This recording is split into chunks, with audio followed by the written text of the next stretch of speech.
제가 오늘 이 자리에 서서 우리 성도님들과 함께 만나게 되었는데, 먼저 대화를 하면서 또 이 자리에 서서 성도님들과 함께 인사할 수 있도록 우리 신 목사님 또 허락해 주셔서, 또 우리 당회에서도 허락해 주셔서 이 자리에 서게 된 것 먼저 감사를 드리고요. 오늘이 저희가 수요 기도회, 전통적으로 3일 기도회 부르던 날 아닙니까? 오늘 돌아가셔서 제 이름은 잊어버리셔도 오늘 목사님 읽어주신 말씀, 그 말씀을 통해서 우리들이 기도의 제목 한 가지를 가지고 돌아갈 수 있다면, 저는 별로 고생 안 했어요. 택시 타고 올라왔는데 언덕바지에 있어서 만약 제가 걸어 올랐으면 참 어땠을까 그런 생각을 했습니다만, 우리 성도님들 가운데는 정말 힘겹게 이 예루살렘 성 올라가시듯 성전에 올라갈 때 기쁨으로 찬양을 올라갔는데, 올라오신 우리 모든 성도님들이 정말 옳은 주님의 기도 제목 하나 마음에 품고 또 그 기도를 붙잡고 함께 기도하는 믿음의 동역자가 되기를 원합니다. 여러분, 계시 아시죠? 계시. 요즘은 그런 말 잘 안 하는데 내가 계시 받았어 이런 얘기 한동안 많이 했습니다. 성경에도 보면 제일 마지막 책 이름이 계시록이에요. 그래서 어머니가 성경 좀 읽으면 뭐 상 준다, 선물 준다, 돈 준다 그래서 통독할 때 읽어보고는 그렇게 낯익게 자주 대하지 않게 되는 굉장히 어려운 부분이 계시록인데요. 제가 신학교 가서 그 계시록이 뭔지를 배웠습니다. 이 계시라는 거는 하나님의 감추었던 것이 드러난, 그게 이미 그 책 서두에도 나옵니다. 우리 사도 요한이 반모섬에서 주일날 아침에 하나님의 영광 중에 보았던 것을 기록한 것입니다. 그런데 여러분, 국어사전에 보면 계시란 말을 깨우쳐 보여준다 이런 말로 얘기했습니다. 종교학적으로도 표현한 게 국어사전에 나와 있는데, 사람의 지혜로는 알 수 없는 것을 신이 가르쳐 알게 한다. 요게 이제 종교학에서 말하는 종교적인 계시입니다. 그런가 하면 우리 기독교에서 말하는 계시는 좀 다르죠. 숨겨져 있는 하나님의 뜻, 하나님의 계획, 하나님의 은혜를 드러내 보여주는 것, 그걸 우리는 계시라고 말하는데, 우리가 받은 계시는 세 종류가 있어요. 그건 뭐냐면, 물론 여러분들도 기도 중에 정말 내가 이건 정말 계시 같아, 음성이 들렸어, 뭐가 보인 것 같아, 아니면 어떻게 이렇게 만나게 해줘, 어떻게 보게 해줘, 이런 그건 정말 특별한 계시입니다. 그런데 이건 매우 좀 위험하기도 하죠. 근데 안전한 두 가지 계시가 있는데 뭐냐면, 첫째는 역사적 계시입니다. 예수님께서 하나님의 그 뜻, 하나님으로서 이 땅에 당신을 드러내 보여준 사건, 이걸 우리는 역사적 계시라고 말합니다. 이건 사실이고 또 과거의 일이고 저희들은 경험 못했지만 인류가 경험했던 일입니다. 갈릴리를 거니셨고 십자가를 지셨고 부활에 승천하셨다 하는 이것이 바로 역사적 계시입니다. 그런가 하면 기록된 계시가 있어요. 그건 뭐냐면 여러분이 들고 계신 성경책입니다. 그래서 이건 계시의 말씀이다 그럽니다. 그래서 이걸 읽다 보면 한글만 익히는 게 아니라, 스토리만, 이야기만 아는 게 아니라, 역사적 사건만 보는 게 아니라 그 가운데 숨겨있는 하나님의 뜻을 알게 되고 하나님 만나게 되고 거듭나게 되고, 그러기에 성경을 우리는 계시의 책, 다시 말해 기록된 계시라고 말합니다. 이렇게 말하니까 목사 같지요? 네. 근데 저는 사실 이렇게 설교할 기회가 많지 않습니다. 저는 회의할 일이 많고, 오늘도 가서 우리 장로님들 3,500명이 경주에 모이셨는데, 거기에 가서 총회가 1년 동안 뭐 했는지 좀 말씀해 주시오 해서 1분 동안 어떻게 말하겠어요. 그래서 이제 원고는 다 써서 보내드리고 인사하고 내려오는 길입니다. 그런데 우리들이 제가 이제 총회에 와서, 우리 소개하신 대로 저는 8년 반을 영국에서 선교사로 또 한인 목회자로 있다가 총회 와서 보니까 정말 우리 총회가 하나님의 특별한 은혜를, 근데 숨겨져 있어 알지 못하는 그런 일들이 우리의 역사 가운데, 지나온 그 과거 가운데 너무나 충만하게 있을 뿐만 아니라 지금도 그런 일들이 일어나고 있습니다. 제가 지난주에 우리 목사님께 말씀 한 2-3분 듣다가 막 가슴이 뛰었어요. 너무 감사하고 너무 귀하고, 그래서 그냥 무턱대고 가서 좀 만나고 싶은 마음에 말씀을 드렸는데 이렇게 오게 됐다니까요. 우리 총회가 올해 몇 년쯤 되었을까요? 총회가 조직된 건 이제 110년밖에 안 됩니다. 어떤 교회 가면 어유 그렇게 오래됐어요 라고 말하지만 우리 부산진 교회에서 110년은 뭐 이렇게 뭐 그쯤은 뭐 우리는 한 주보를 보니까 132권째 매년 1권씩 나오는 거 아닙니까? 그러니까는 주보가 나온 역사가 그렇게 됐으면 뭐 역사를 우리 이 목사님 말로는 이 한강 이남에서 그렇게 역사를 갖고 있는 교회가, 더 중요한 것은 그런 역사를 제대로 기록한 교회가 많지 않은 겁니다.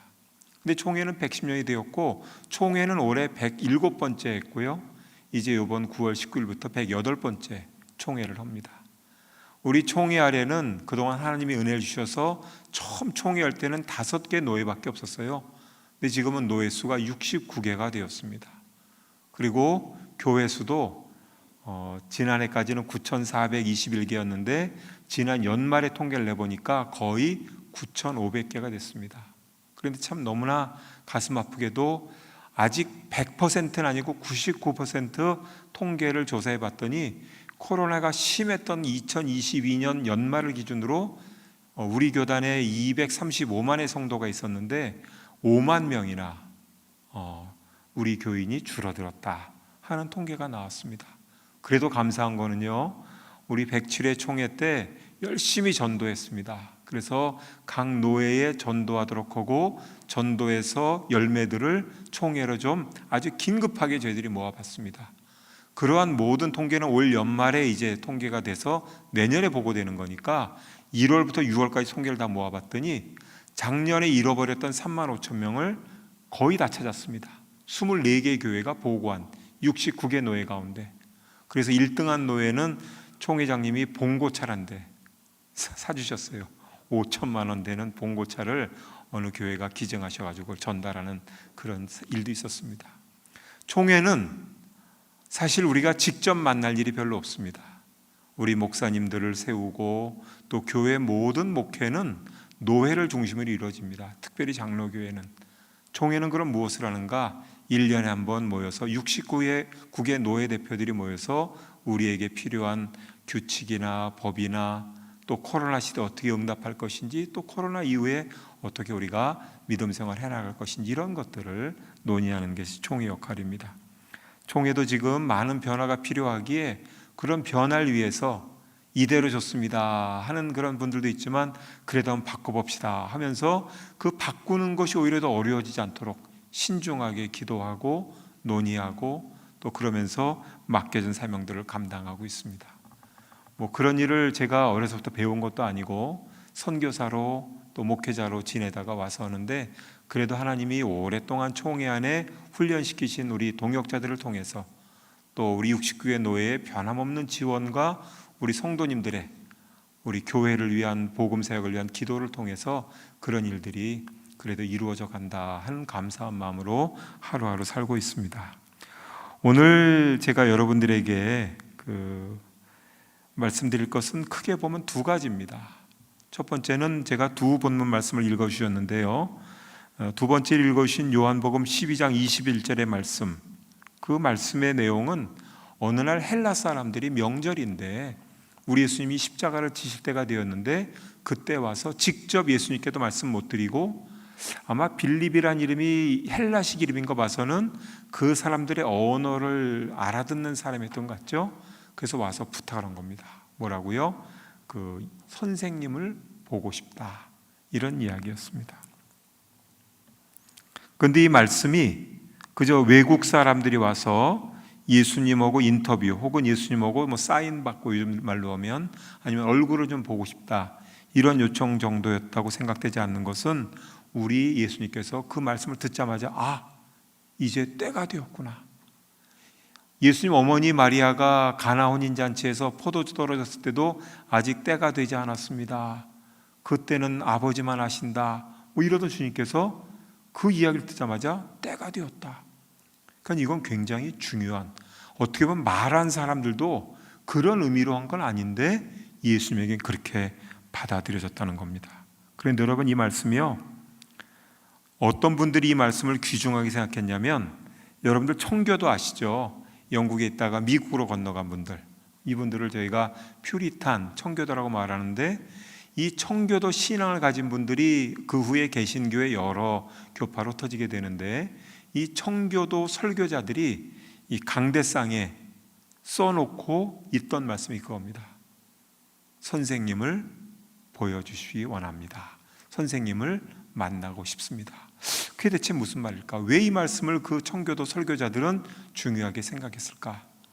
이분들은 전통적인 어떤 교회의 권위나 어떤 교회의 힘, 이걸 기대는 것이 아니라, 우리들이 이 강단에 서서 말씀을 전하는 것은 나의 모습을 드러내는 것도 아니고, 우리 교회가 얼마나 위대하다 이걸 드러내는 것도 아니고, 말씀을 내가 비록 조리 없게 말해도, 비록 내가 부족하여도, 그래도 오늘 전하는 말씀을 통해서 이 자리에 함께한 우리 성도님들에게 예수님 보여줄 수 있기를, 그 마음으로 그 구절을 적어놨다는 겁니다. 제가 그 말씀 듣고 많이 부끄러웠습니다. 저도 그래도 이제 목사 안수 받은 지도 꽤 오래되었고, 강대는 전도사님 시절부터 서서 어린이들에게, 성도님들에게 말씀을 전했는데, 정말 내가 얼마나 예수님을 보여주는데, 우리의 구속자시요 우리를 위해서 다시 오실 그분을 보여주는데 집중했던가 하는 것을 새삼 돌아보게 된 그런 말씀이었습니다. 그런데 보면요, 신약 성경에 요 뭐뭐 하고 싶습니다, 예수님을 보고 싶습니다 라는 표현이 많이 나오질 않아요. 복음서에는 딱 3번 나오는데, 요한복음에는 우리가 선생님을 보고 싶습니다 이렇게 표현했다면, 다른 2군데는 이른바 사두개인과 바리새인들이 뭐뭐 하고 싶다 이런 표현을 했고, 또 한 번은 예수님의 제자 가운데 세베대의 2 아들 야고보와 요한이 우리가 또 뭐뭐 하고 싶다라고 말했어요. 외국 사람들은 지금 분명하게 말했죠. 예수님을 만나고 싶습니다. 그러면 예수님이 좀 좋아하지 않았던 바리새인과 사두개인들은 뭘 원했을까? 그들은 이렇게 말했다고 그래요. 우리에게 표징을 보여주면 좋겠다 이렇게 얘기했다는 겁니다. 역시 썩 좋은 말이 아니죠. 믿을 수가 없어. 그러니 우리에게 보여줄 수 있으면 표징을 좀 보여주면 좋겠네 이렇게 예수님께 요구했다는 겁니다. 그런가 하면 세베대의 2 아들은 뭘 요구했을까요? 그들은 이렇게 말했어요. 선생님, 무엇이든지 우리가 구하는 바를 우리에게 하여 주시기를 원합니다. 참 너무 부끄러웠어요. 물론 바리새인 사두개인은 예수님을 의심하고 인정하지 않고 하나님의 아들로 도저히 받아들이지 않는 사람들이기에 표징을 구하는 게 당연할 수 있습니다. 그런데 제자라고 하는 분들이 예수님께 기껏 구한 것이 뭡니까? 우리가 좀 높은 자리 원하는데 그거 좀 들어주시겠습니까? 우리 그거 원합니다. 그런데 오늘 이방 사람들이 원한 건 뭐였습니까? 우리가 선생님, 예수님 만나고 싶습니다. 그런 겁니다. 참 이방인 앞에서 부끄러운 모습이 아닐 수 없습니다. 오늘날 세상이 우리에게 요구하는 게 뭘까요? 세상은 과연 우리 그리스도인들에게, 우리 교회에게, 그리스도의 제자에게 우리의 하는 말로, 우리의 하는 행동으로 무엇을 과연 보고 싶어 할까요? 10년 만에 한국에 돌아와 보니까 그리스도인들이 자신감을 많이 잃어버렸어요. 그게 현실적일 수도 있고 팩트, 사실이라고도 말할 수 있지만, 그래도 저는 동의할 수 없어요. 너무 자부심, 자신감이 어디로 다 가버렸는지 잊어버렸어요. 근데 정말 우리가 세상의 평가를 두려워하거나 세상의 평가 때문에 저희가 기죽을 필요는 없어요. 우리의 기준은 언제나 하나님이세요.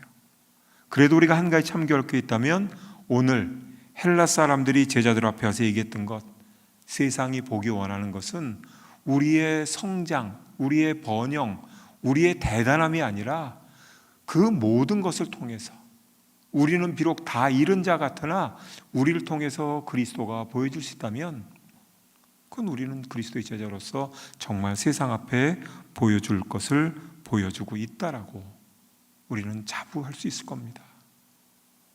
이거는 우리들이 스스로 돌아봐야 할 일입니다. 주님, 정말 제가 주님을 보여드리는 그런 사람입니까? 저를 통해서 무엇이 보일까요? 우리 자녀들에게는 내 가장 가까운 친구들, 내 예수 믿으라고 교회 나오라고 해도 안 믿고 안 나오는 그들은 과연 나를 통해서 무엇을 봤을까요? 어쩌다 마주친 택시 안에서 만났던 기사님이나 그리고 길거리에서 만난 사람들, 아니면 가게 들어갔다가 만나는 사람들이 과연 나를 통해서 무엇을 볼까요?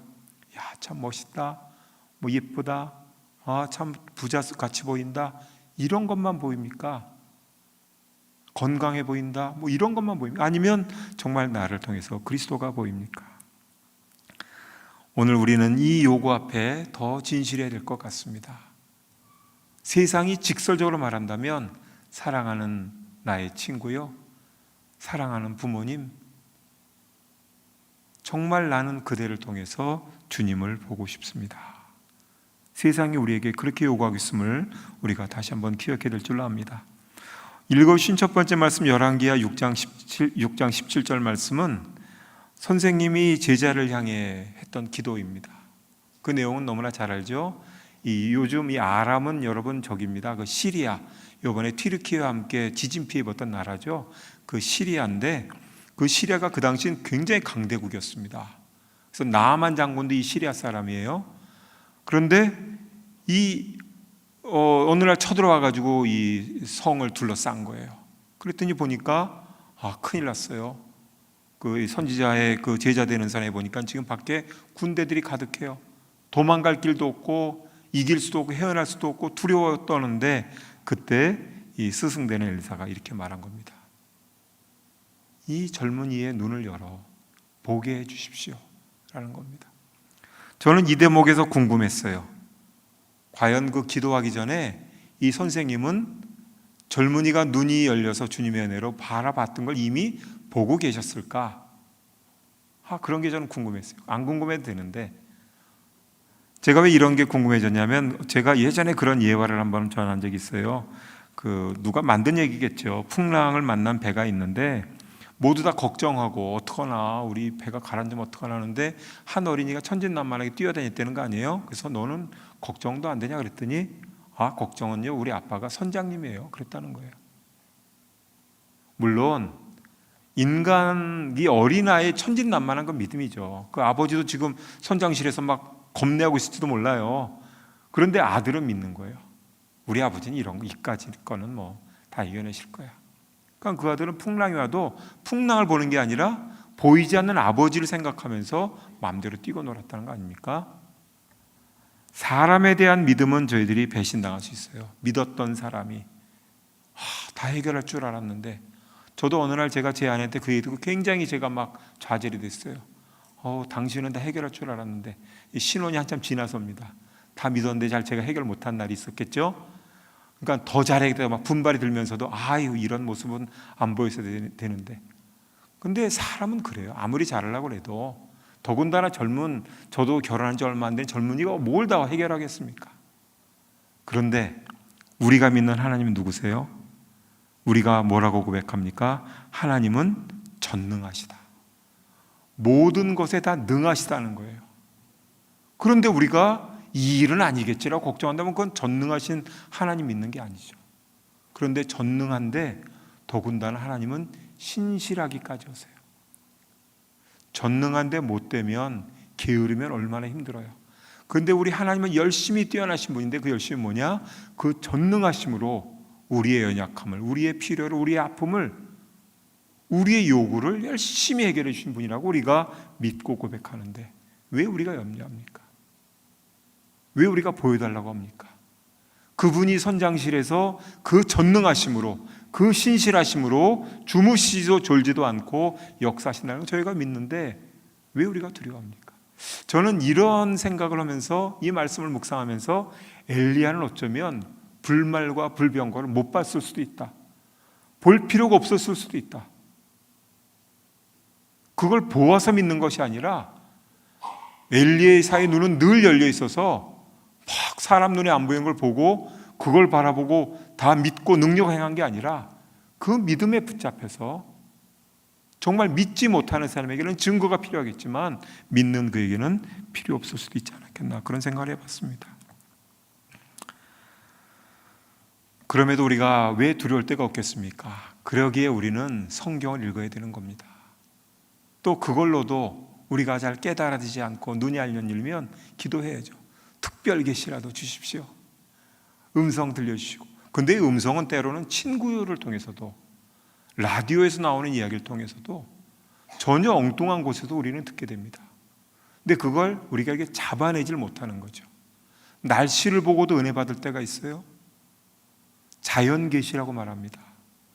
그것을 우리는 너무나 분명한 역사적 계시와 기록된 계시가 있기에 그걸 참고할 뿐이지 그걸 무시할 필요는 없습니다. 저는 영국에서 목회를 했는데, 제가 영국에서 많은 역사적 인물들을 보고 많은 감동을 받았어요. 조지 뮬러 목사님이나 철로 역정 썼던 누구죠? 존 버니언 목사님, 이런 분들도 그랬지만 저에게 감동을 많이 준 분은 틴데일이라는 분이었어요. 이분은 매우 젊어서 화형을 당했어요. 영국 종교개혁 직후에. 이분의 죄목은 한 가지예요. 성경을 번역한 것. 외국으로 도망가서 성경 번역해서 영국에 보냈는데 다 그거 잡혀가지고 다 불태워져 버리고, 이분도 친구의 밀고로 결국 외국에 잡혀서 결국은 화형을 당하게 됐어요. 그런데 화형 당할 때 이분이 마지막에 했던 기도가 뭔지 아세요? 하나님, 억울합니다, 이렇게 했어요? 아니에요. 하나님, 영국 왕의 눈을 열어주옵소서, 이렇게 기도했대요. 이 왕의 후손이 다시금 말씀 앞에 서면서 우리 성경을 제대로 번역합시다. 그리고는 결국 맡겨서 일을 했는데, 이 틴데일이라는 분이 번역한 성경의 80%가 들어간 게 지금도 가장 권위 있다는 킹 제임스 번역이라는 성경이 있습니다. 이 번역의 80%가 그대로 다, 요즘 말로는 표절이죠, 그대로 다 사용됐다고 합니다. 영국 왕의 눈을 열어주었고 영국 사람들의 눈을 열어주었기에 그들이 중국, 아프리카, 인도, 그리고 우리나라에도 선교 역사를 시작할 수 있었다고 믿습니다. 제가 우리 목사님 만나서 정말 제가 왜 감동 많이 받았다고 말씀드렸잖아요. 그건 다른 거 아닙니다. 우리 목사님께서 지금 내년 1월에 계획하고 계시다는 것, 어떤 프로그램도 제 감동이 되었지만, 그 프로그램을 구상하시게 된 동기가 제가 총회 사무총장으로서 어쩌면 총회를 섬기는 모든 분들에게 참 감동이 되는 일이었습니다. 총회가 하고 있는 일 가운데 최근 들어서 순교 순직한 분들을 저희들이 추서하는 일이 있습니다. 정말 목회 열심히 하시다가 정말 하나님께 부름받은 분들을 과거에는 저희들이 순교할 상황이 많았지만 요즘은 순직자로 해서 추서하는데, 한 10년 정도 저희들이 지내면서 10분의 순직자를 추서했고, 그리고 역사위원회라고 있는데 그곳에서는 한국교회의 신앙의 유산이 될 만한 것들을 어떤 유물이나 아니면 어떤 그 현장이나 이런 것들을 지정하는 일이 있습니다. 그런데 지난 107회 총회에서는 우리 이 바로 부산진교회가 정말 호주 장로교회 한국선교회는 기념이 될 만한 것이고, 또 교회가 보존하고 있는 역사적 가치들, 당회록을 비롯해서 이런 것들은 정말 한국교회의 공적 신앙적 자산으로 가치가 있다 하는 것을 저희가 지정한 바가 있습니다. 그랬는데 우리 목사님과 당회에서 그것을 그저 우리 당연한 일이지, 우리 역사고 사실이고 이제 공식화되었네 정도로 받아들이셔도 저희의 뜻에 조금 더 부족하지 않습니다. 그만큼 저희들이 귀한 일을 너무 뒤늦게 인정했다고 생각합니다. 그런데 그 일이 있은 이후에 우리 당회에서는 어떻게 하면 우리가 이런 교회로서 우리의 사명을 다할 것인가 하는 고민하시고 또 준비하시면서, 저도 이미 그 책을 많이 받아봤습니다. 그 책을 주로 편집하신 양명득 선교사님, 제가 오래전부터 알던 분이라 그분이 그 책이 나오면 꼭 보내주셨어요. 그런데 그 책이 나오게 된 것이 바로 우리 부산진교회 그 숭고한 뜻, 우리 교회에 허락하신 이 귀한 은혜를 한국교회 성도들에게 기록으로 남겨서 공유해야 되겠다. 그리고 숨겨졌던 이야기를 발굴해서 우리들이 잊지 않도록 분명한 기록으로 남겨야 되겠다는 뜻의 결실이라는 것을 새삼 알고 감사한 마음을 갖게 되었습니다. 뿐만 아니라 우리 부산진교회가 우리에게 복음을 전해 주었던 호주교회와 그 교회는 이제 많이 노쇠했습니다. 세속화를 우리가 먼저 겪고 물질 문명과 여러 세상의 즐거움에 먼저 아무래도 영향을 받게 돼 있는 것 같아요. 그래도 하나님 우리를 특별히 사랑하셔서 다른 교회들이 쇠퇴하던 그때에 우리들은 그 50년 전에 100만 명이 모이는 집회 이런 걸 통해서 성령의 은혜를 체험하고, 다른 나라들은 선교사를 이제 그만 보내야 되겠다 하는 그때에 우리는 새롭게 선교를 나가면서 이제는 누구도 부인하지 않는 K 이런 거 나오기 전부터 한국 교회가 어쩌면 이때에 마지막 선교의 마지막 복음의 주자일 수 있다라는 이제 그런 공감대가 형성될 때 저희가 부름받아 사역을 하는데, 그러한 일의 굉장히 중요한 부분으로서 우리에게 복음을 전해준 호주교회와 가교 역할을 어떻게 하면 좋겠나 하면서 1월 달에 우리 젊은이들을 오래 준비하셔서 우리에게 복음을 전해준 교회, 또 여전도회, 또 이런 현장들을 방문하면서 그들에게 정말 사랑하는 호주교회 성도님들과 교회들이 우리에게 심어준 복음의 씨앗이 이렇게 자라서 열매가 되고 이렇게 저희들이 왔습니다 라고 보여준다는 것은 어떠한 선물보다 그분들에게 하나님 앞에 가서 받을 면류관 이상으로 큰 기쁨과 보람이 될 것이라고 믿습니다.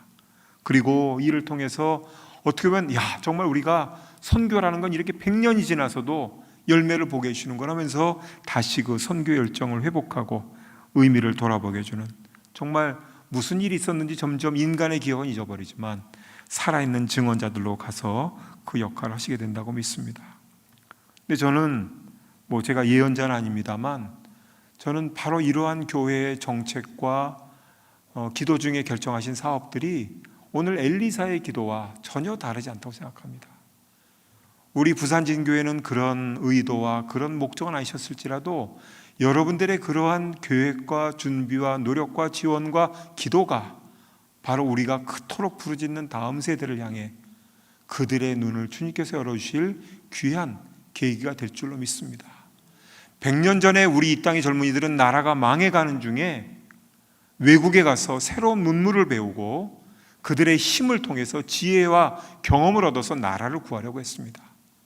그러나 저는 이제 내년 1월에 준비해 나갈 우리 이 젊은이들이 나가서 다시 한번 우리의 신앙의 자리를 돌아보고 하나님의 놀라운 계획의 그 긴 세월, 그들이 살았던 10년, 20년의 세월이 아니라 100년을 넘어선 하나님의 역사가 무엇인지를 온몸으로 경험하면서 그들의 영혼의 눈이 열리고 미래를 향한 그들의 꿈의 눈이 열릴 줄로 저는 확신합니다.